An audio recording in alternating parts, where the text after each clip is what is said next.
I had persuaded Sherlock Holmes to take a brief holiday with me. As we rumbled through the countryside, it was a comforting thought indeed that for a while anyway, there would be no desperate men at the door of our flat in Baker Street, no life and death cases to solve.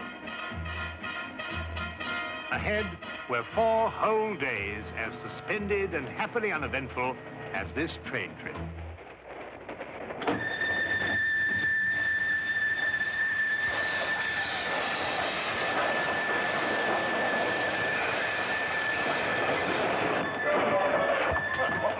Hello, let's look. Hear anything? Not a thing. Well, I hope we haven't heard anything. We must be doing 30 miles an hour. Oh, we're doing more than that, I think, Watson. I thought you were asleep, Holmes. Well, not really. I was thinking about that Parkinson axe murder. You know, that unfortunate business in South Africa. And I was wondering... what? You are on holiday. Oh, yes. Yes, of course. Quite right, Watson. Quite right. Mr. Holmes? Yes, I'm Mr. Holmes. I thought I recognized your name on the reserved passenger list. Thought you might be able to help us. We seem to have had a sort of an accident. An accident or an incident? Well, I suppose you could call it an incident. But one of our passengers has disappeared. Disappeared? A boy. He was traveling with this young lady here. Paul is his name. Paul Windmaster. You must find him. I've heard you can do things like that, Mr. Holmes. Will you help me? There. I'm his governess. I should never have taken my eyes off him for a minute. But I looked in on him after he went to bed and was fool enough to imagine that everything was all right. Do you think he might have been kidnapped? Oh, no, I'm sure Paul ran away. How will I ever be able to face his father? I think you'd better sit down, Miss... Kendall. Lydia Kendall. Miss Kendall, and tell us everything from the beginning. I'm sure we can be of help. Sit down. Thank you. Tell me, Miss Kendall, what happened that made the boy run away? Mr. Holmes, have you ever heard of Paul's father, Lance Windmaster? Oh, yes, Ripsaw Windmaster, the Canadian Timber King. The papers call him that. As rough and strong a man as the trees he cuts down. Paul, not having a mother since the age of 2, has grown to be like him in many ways. Independent, wild. Believe me, I've had a full-time job. I can imagine. Mr. Windmaster never disciplined him. Was actually proud of Paul's spirit. Until one day, rather suddenly, it struck him that he was bringing the boy up improperly. You asked me what caused the boy to run away. It was just that. And yesterday, when I went out to fetch Paul, I began to see the first signs of what was about to happen.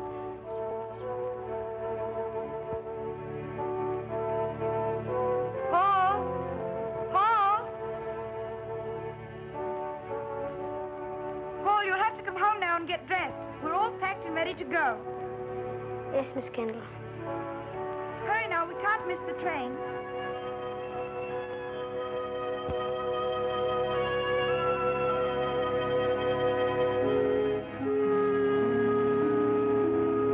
When you arrive at the school, you'll take the boy directly to the headmaster. He's received a full letter of instructions from me, and... Oh, there you are, Paul. Your Uncle Cecil's just arrived to say goodbye to you.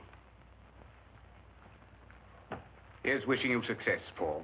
Thank you, sir. You will be taught to be a gentleman.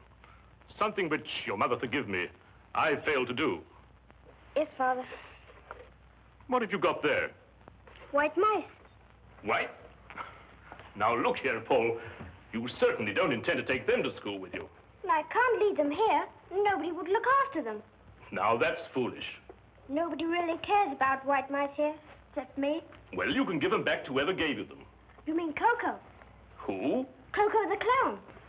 I'm afraid I introduced him to Coco the day I took him to the circus. They've become rather good friends.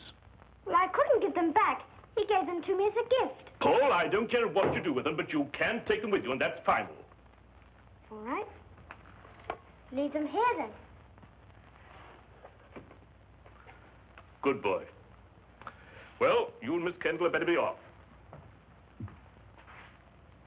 Well, what's the matter? I don't want to go to school. What? You didn't go to school? Why should I? Times were different when I was young.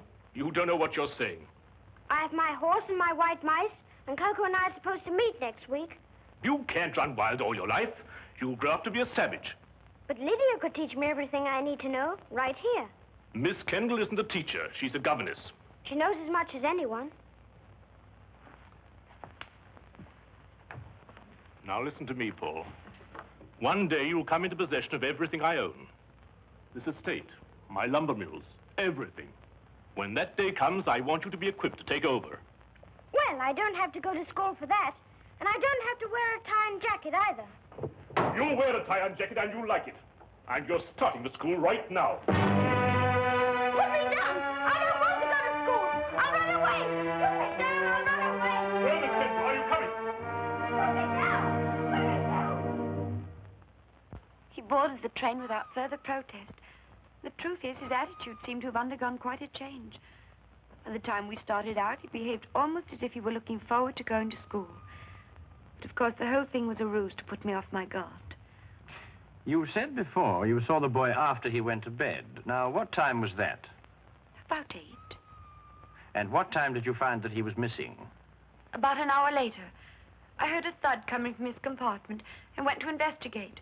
His door was locked from the inside, and I had to get the conductor here to open it for me. How he got out, I don't know, but he was gone. And of course you searched the whole train after that. Oh, every inch of it with the conductor here. I decided to stop the train when we couldn't find him. Oh, conductor, I believe there's a steep gradient just a few miles beyond Darcy. Yes, there is. Now, how slowly would the train be going at that time, do you think? Oh, about 5 miles an hour. Very slowly, sir. Well, in that case, I suggest that we borrow a cart from a farmer in the vicinity of Darcy and go back and search that area. Yes, sir. I'll take care of it immediately, sir. What was the number of the boy's compartment? 37. Well, Dr. Watson and I'll take a look at it. No, there's no need for you to come with us. I think you'd better stay here and rest.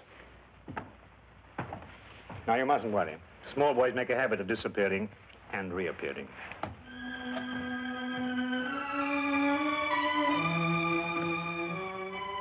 I hope so. I hope so.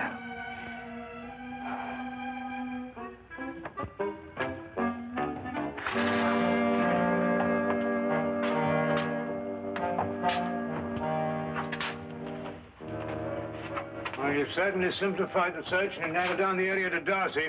Here, Watson, give me a hand with this window, will you? Yes, sir. All the same, this train window. Well, that was the thud Miss Kendall heard, the sound of the window being opened before the boy jumped out. By Jove, you're right. The question is, who helped the boy open the window? Well, it took 2 of us to do it. Exactly. Good heavens, Holmes, do you mean that he must have had an accomplice? Of course he must have. Yes, but who on earth would want to help a little boy to run away? Well, when we know that, Watson, we will have the answer to the problem of the boy who didn't want to go to school.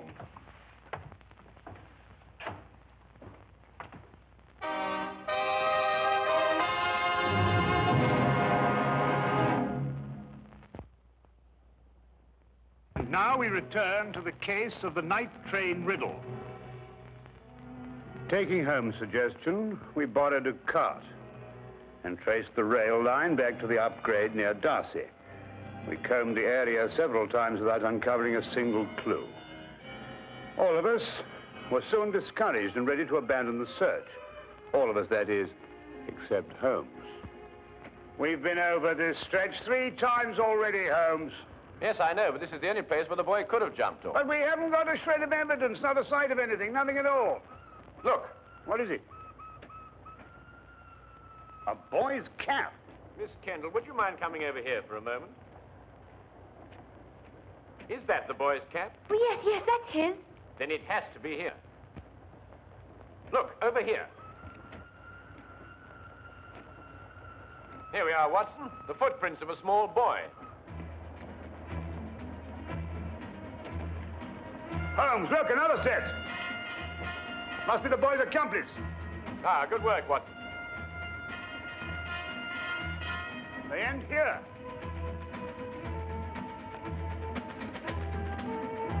Then it's quite clear what happened. Not to me.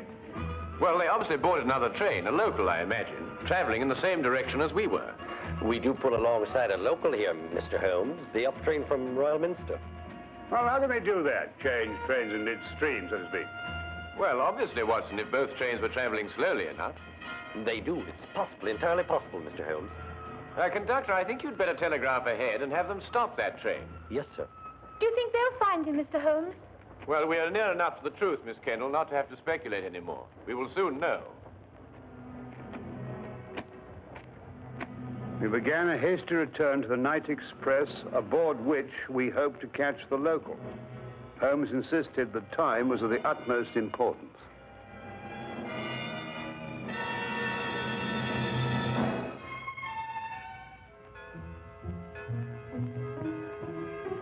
Paul.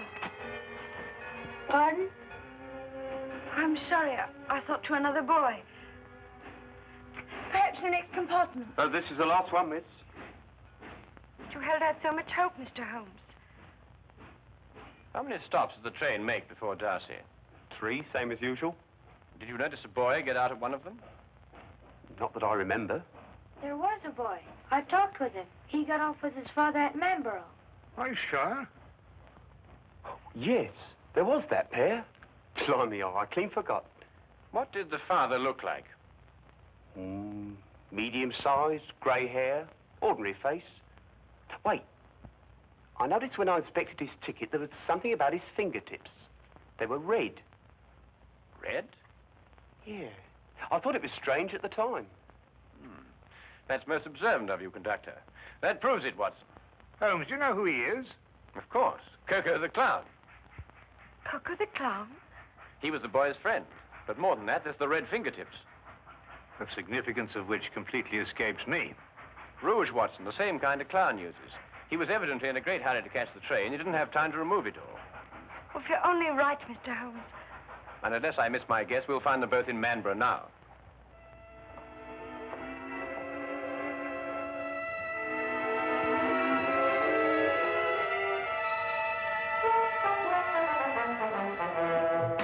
Watson, Miss Kennedy is sending a wire to the headmaster of the school, telling him they've been delayed. As soon as she's finished, we can be off. What's the matter with you? You don't look like someone who wants to be taken to the circus. Holmes, do you realize it has taken me the last solid 3 weeks of pleading and cajoling to persuade you to take this trip? And now look where we end up, in Manborough. And don't you underestimate it. We can have a very exciting holiday here. Oh, holiday? We might as well have pitched attendant Lestrade's office. I know, but we couldn't very well refuse to help them. No, we couldn't have refused to help them. But when we eventually find whoever it is who's at the bottom of this thing, please remember one thing. He's my pigeon. Don't upset yourself, Watson. As soon as we can find the boy, we can continue on our journey. Oh, I'm glad you still considered that. Well, shall we be getting along? Oh, by the way, Watson, I didn't mention it to Miss Kennedy, but I believe there's some possibility the boy may be in danger. So I don't think we ought to lose too much time. Not a very convenient place to leave luggage. Holmes! You gotta wait a minute. We've left all our bags in the train. There's no time to worry about that now, Watson. Come along. But look, Holmes, we've got everything in them for our 4 days. All right, I'll find Miss Kendall and get a carriage, and we'll meet you in the street. Now, hurry up. Right.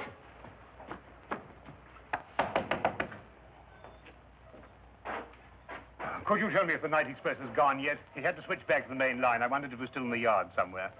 I'm awfully sorry, sir. You must have the wrong town. No, I know where I am. I'm in Manborough.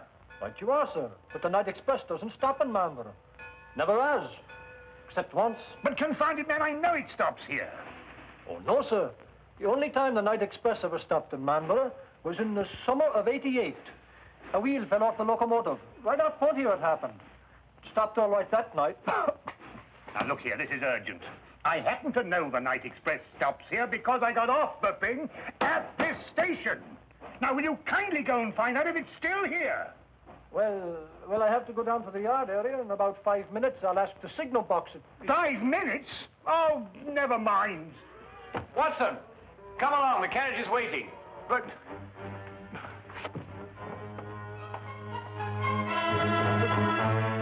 the luggage.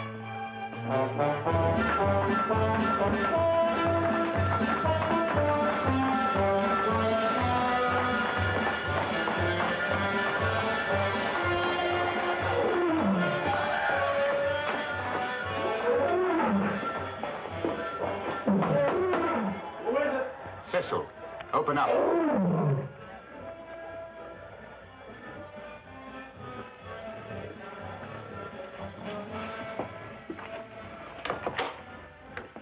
work? We jumped off, switched trains. Ta-da! Like a couple of acrobats. Where's the boy now?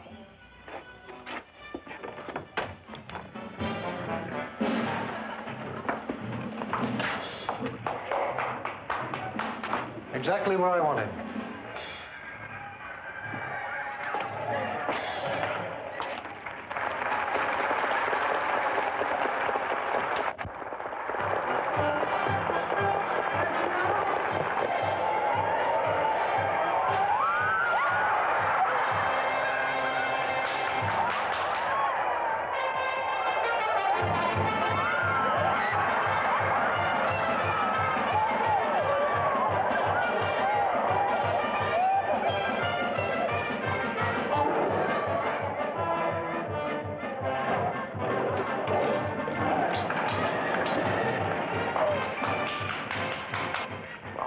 And get it over with. I was waiting for a down payment. How much? £100 should do it.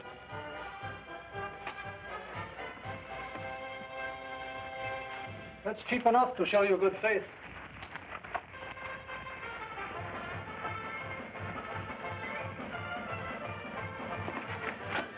I'll expect the rest when I finished.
Watson, take this gun and fire it up into the air. To the air? Yes, just to pin him down. What are you going to do? Well, I'm going to find out who he is and why he's trying to keep us from the boy.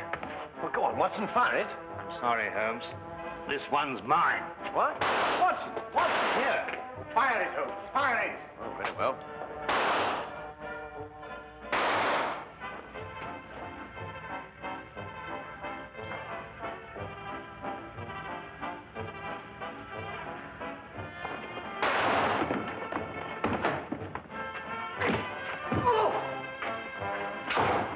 Come along, Miss Kendall.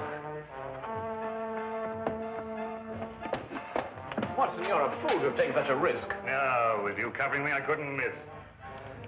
Get up.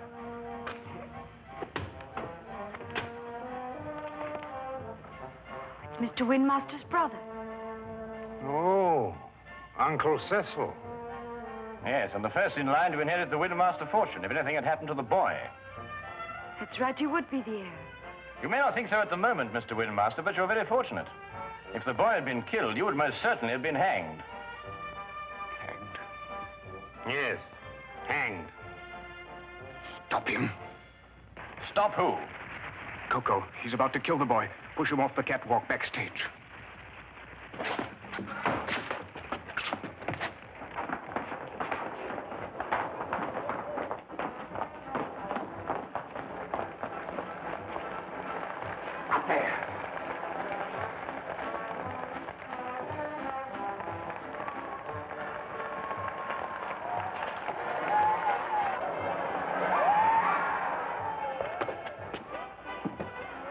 Coco?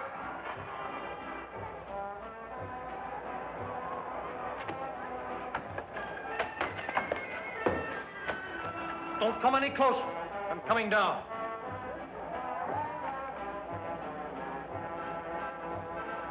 You'll never get out of here. One move to stop me and I'll kill this boy.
perfect timing, Watson. Yes, wasn't bad, even though I do say so myself. He wanted to kill me, and I thought he was a friend. Well, that should teach you a lesson, Paul. No one's a friend who encourages a boy to run away from school. Why, what would have become of Dr. Watson here if he hadn't gone to school? Well, it's very simple. He'd never have been able to accomplish that trick. But all he did was to... In dropping that counterweight, young man, I had to know the speed of falling objects, the theory of weight and counterweight, and of stress and resistance. Now, if I hadn't studied physics, there's no telling what might have happened to you. I never thought of that. No, of course not. Well, just you think of it from now on.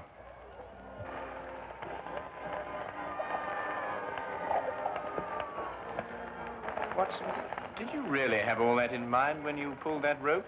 Oh, every bit of it, of course. Oh, did you? Uh-huh. Come on, you. And you.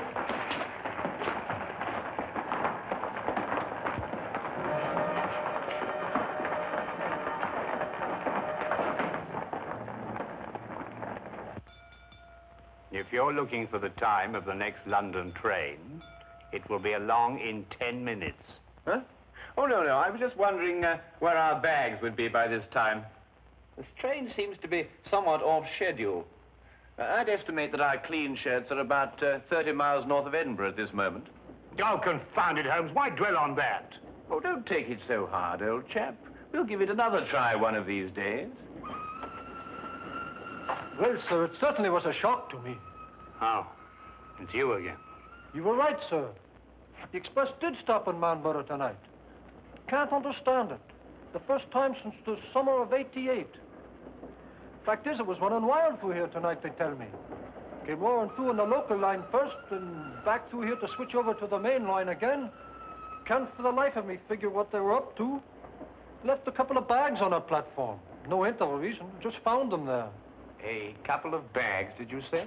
Why, yes, sir. A suitcase-like. Don't know anything about them. One marked JW and the other SH. Suppose we'll have to keep them in the office for the 30 days required. My dear sir, if you'll just lead me to your office, I think I can relieve you of those suitcases within 30 seconds. My name is John Watson. Mine would be the one marked JW. Oh, you mean, I say, and this here gentleman is SH? Yes. This is my friend, Samuel Higgins. Ah, well, in that case, sir, if you'll come along to the office and identify the contents, I'd be glad to get them off my hands.